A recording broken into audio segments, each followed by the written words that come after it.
प्रगतिवादी काव्य की भावगत और कलागत विशेषताएं।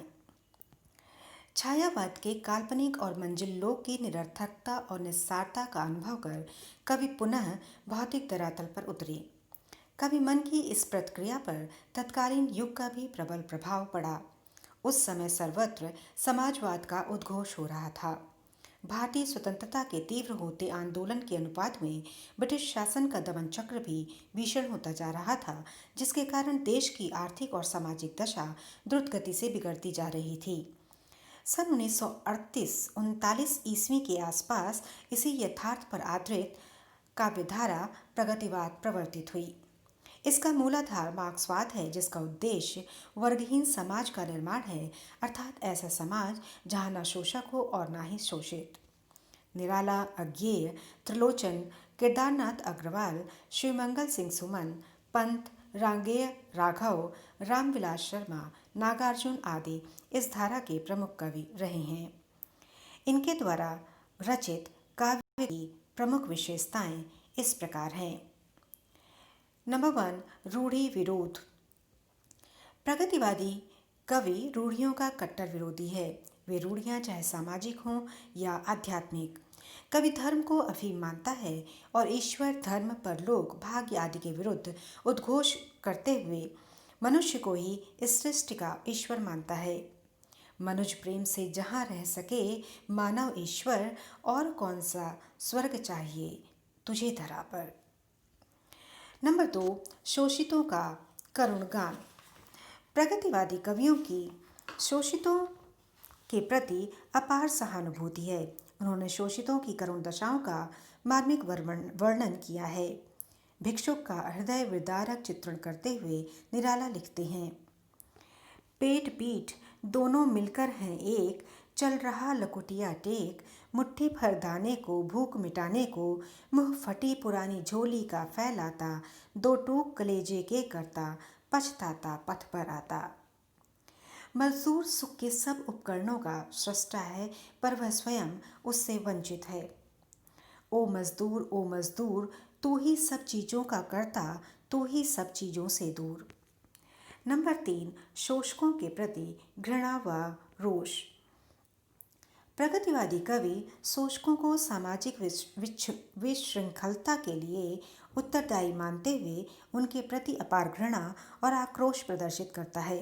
डॉक्टर समन पूंजीपतियों को नफ़े के केचुए, मौत के सौदागर आदि संबोधन देते हुए लिखते हैं, ओ नफ़े के केचुए, सुख शांति के अभिशाप, मौत की सौदागरी के फूटते अब पाप। नंबर 4, क्रांति की भावना। प्रगतिवादी कवि जगत में बौद्धिक और भौतिक दोनों प्रकार के परिवर्तन के लिए क्रांति का आह्वान करता है। वह पूंजीवाद और शोषक वर्ग के ध्वंस की कामना करते हुए लिखता है, कभी कुछ ऐसी तान सुनाओ जिससे उथल पुथल मच जाए। नंबर 5, मार्क्स व रूस का गुणगान। अनेक प्रगतिवादी कवियों ने साम्यवाद के प्रवर्तक कार्ल मार्क्स और उनकी कर्मस्थली रूस का उन्मुक्त कंठ से गान किया है।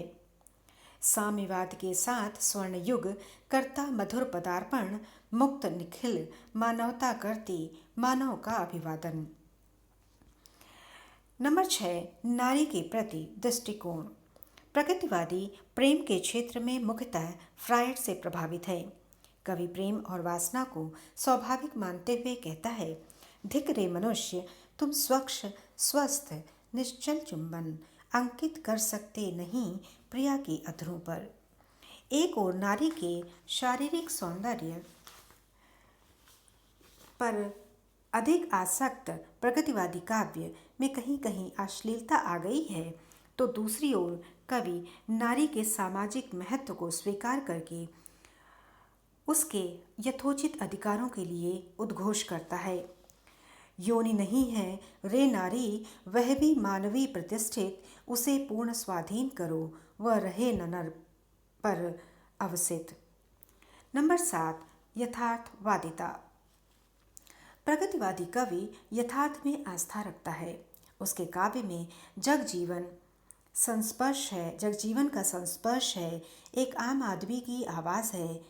कविवर पंत ताजमहल के संबंध में लिखते हैं, हाय मृत्यु का ऐसा अमर अपार्थिव पूजन, जब विषण निर्जीव पड़ा हो जग का जीवन। नंबर 8, सामयिकता। सामयिकता इस काव्यधारा का मूल स्वर है। देश विभाजन, बंगाल अकाल, कश्मीर समस्या के साथ हिरोशिमा की बर्बादी, कोरिया युद्ध आदि देश व विदेश की अनेक समस्याओं पर कवि की लेखनी मुखर हुई है। गांधी जी के निधन पर कवि कह उठते हैं, बापू मेरे, अनाथ हो गई भारत माता, अब क्या होगा। नंबर 9, व्यंग्यात्मकता। प्रयोगवादी काव्य में व्यंग्य तत्व का प्राबल्य है। त्रिलोचन शास्त्री संपन्न और सम्मानित व्यक्तियों के प्रति अपनी प्रखर घृणा भावना व्यक्त करते हुए कहते हैं, पद्म विभूषण जो हंसे हंसते रहे, हम जो लहरों में फंसे फंसते रहे, बाघ बूढ़ा व कड़ा सोने का, लोग दलदल में फंसे फंसते रहे। नंबर 10, मानवतावाद। जीवन की कुरूपताओं, विषमताओं, अभावों और शोषण के विरुद्ध प्रगतिवादी कवि का संघर्ष ही मानवता का रूप लेकर फूटता है। जाने कब तक घाव भरेंगे इस घायल मानवता के, जाने कब तक सच्चे होंगे सपने सबकी समता के। कवि की संसार के सभी पीड़ित लोगों से सहानुभूति है। उसके लिए हिंदू और मुसलमान, हबशी और यहूदी, गोरे और काले, मानव के नाते सब बराबर हैं। नंबर 11, वेदना और निराशा। प्रगतिवादी काव्य में वेदना और निराशा का चित्रण हुआ है, किंतु यह वेदना वैयक्तिक और सामाजिक है। कवि संघर्षों से निराश नहीं है, अपितु उसे विश्वास है कि वह वर्गभेद, शोषण और रूढ़ियों से रहित साम्यवादी समाज बनाने में सफल होगा। नंबर 12, राष्ट्रीय चेतना। प्रगतिवादी काव्य राष्ट्रीय चेतना से परिपूर्ण है। कवि का देश प्रेम, विदेशी दास्ता के विरोध, सांप्रदायिकता के विरोध और भारत माता के गौरवगान में निहित है।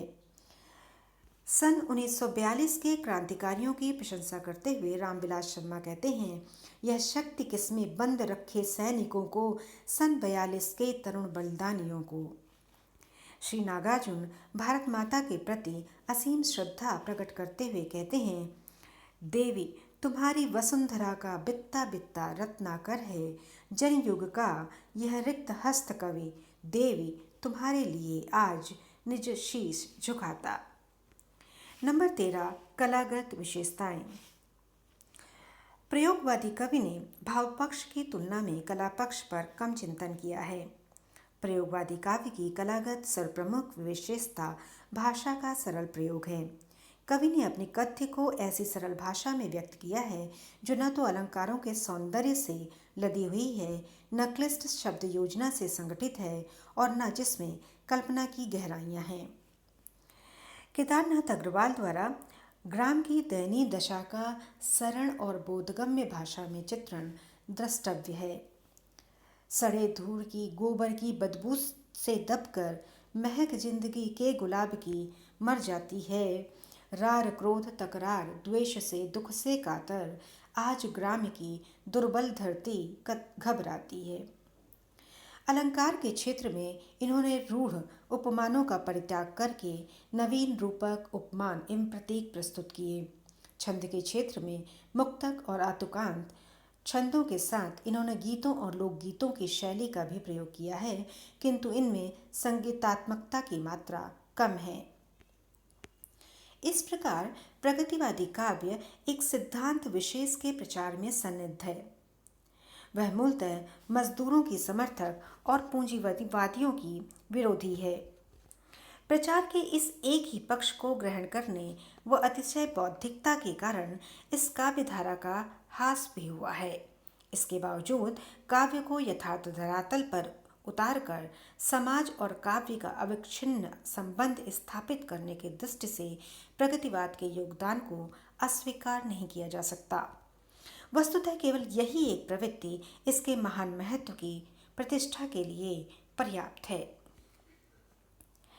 धन्यवाद। अगर आपको मेरा यह आलेख पसंद आया हो तो प्लीज़ लाइक, शेयर और सब्सक्राइब कीजिए।